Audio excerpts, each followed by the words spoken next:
Guys, tignan natin to, no? So, ang trouble nito, walang power. Meron lang siyang light indicator dito para ay mag-init.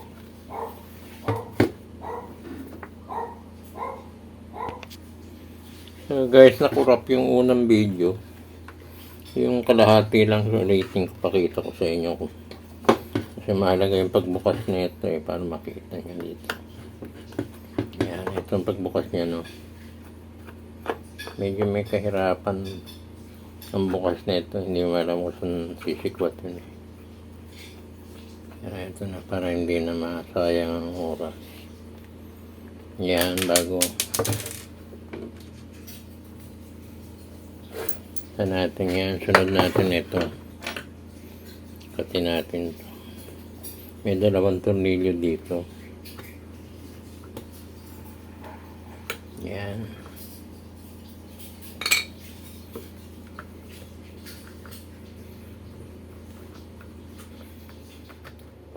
Okay, so yun yung 2. Ayan.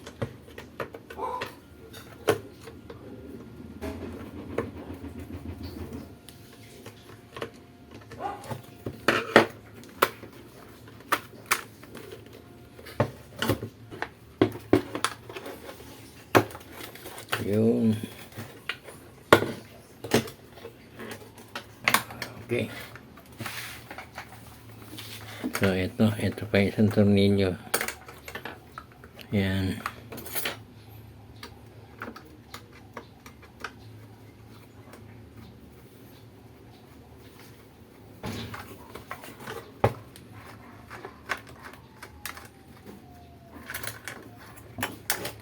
Yun.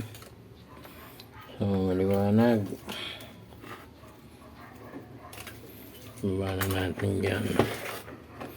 So guys, nandito yung trouble. Ito yung pinatid kong 2. Yan. So dinuktong ko yung brown at saka red. Yan ang hindi nakikita sa video. Kung manaiwanan ko yung light indicator dito, binaba ko na uli. Hanapin ko na ngayon. Kaya nakalimutan kong ikabit.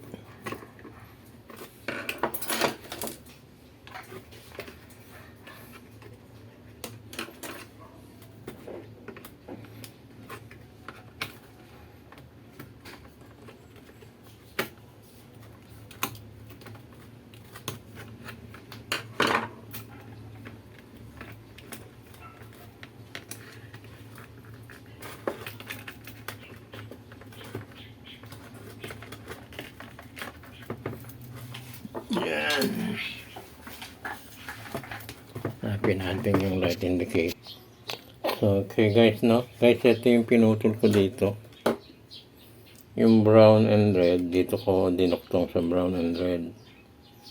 And then, yung pinaka-brown, kinonek ko dun sa brown. Hindi ko pinutol para gumana yung LED niya, yung light indicator.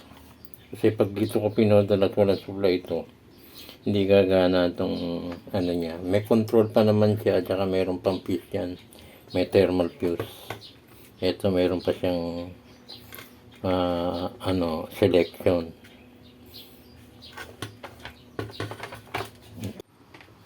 Yes guys, dito ang trouble guys. Dito sa main control. Yung pinaka control switch niya. Ito yung IC natuklap na. So, halos sumobra ang init siguro. So, may paraan pa dyan. Gagawin na natin direkta ito. Ito, kabit muna natin yung position niya. Saka putulin. Mawawala lang yung automatic niya, pero meron pa naman siyang control. Parang manual control na lang siya.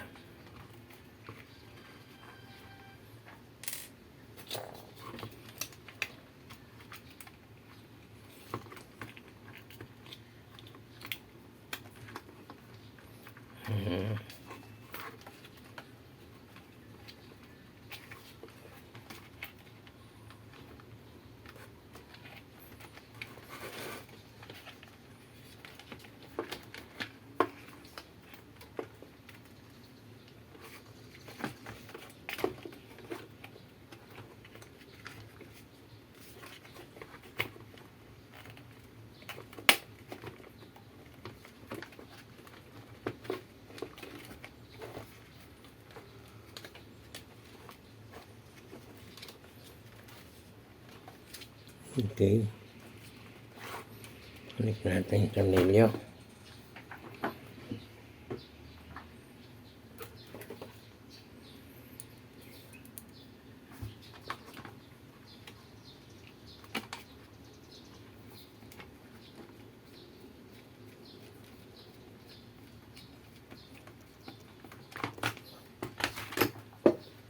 So guys, ito yung linya, no?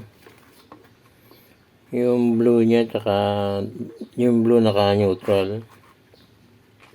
Ito yung red and brown, naka-ano siya, naka-switch, duman sa switch, no? Patarin natin yan. Yan. Okay, so yan na lang ang duktong natin.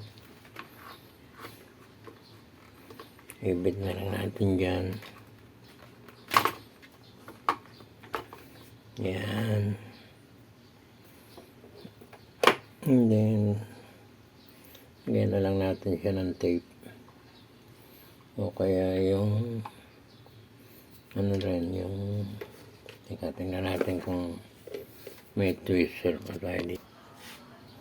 Okay guys, no, pinutol ko itong brown and red, no, yun yung line 2. Dinirekta ko, so nasira yung IC dito, yung pinaka switch control. So wala na siyang automatic, pero may control pa siya, no, pwedeng hinaan, pwedeng anuhan. Nandito yung control nandito pa siya, manual lang. Na-direct ako na dapat naglagay ako ng isang paa dito, hindi, nakakalimutan ko na. So eto, ayan, saglit lang, mainit na kaagad. Pakita ko na lang sa ano, na dito, ayan. Natin na.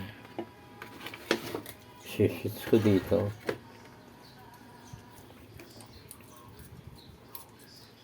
Ay, sige yung control switch na. Yung pinaka ano niya, hindi. Yan, on, up, on, off. Yan, pero dahan-dahan yung ano niya. Meron pa siyang control na kung mahina o malakas. Yan, manual na control siya dito. Yan, kung mahina o ano, gagana pa yan. Okay guys, at ang bilis konting ano lang, mainit na kaagad so i-assemble ko na muna, no. So guys, so may malaki maliit na hindi pwedeng magbaliktad.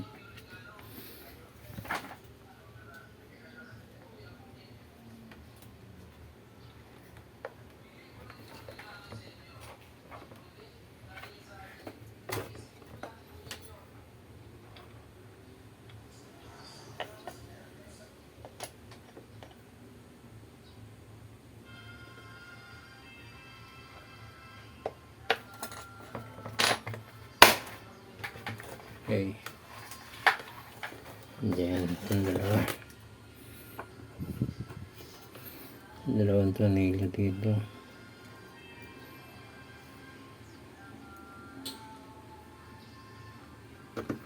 Okay.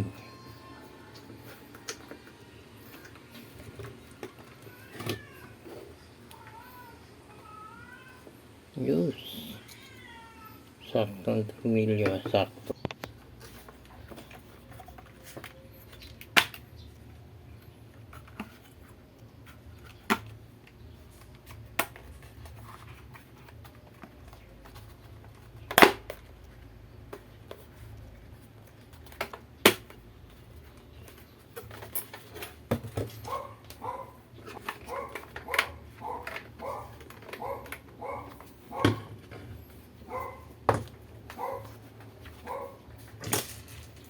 Okay guys,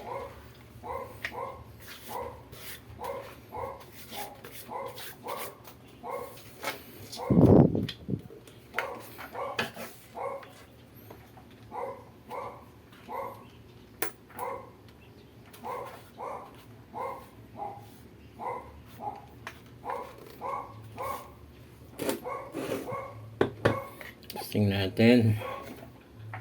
Hintayin ko may ilaw.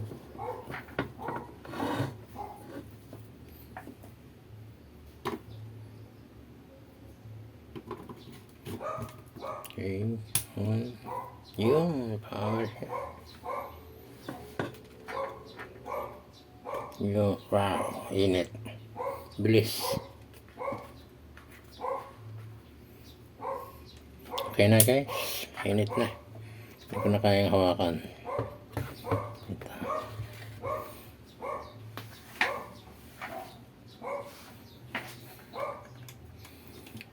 So thank you guys.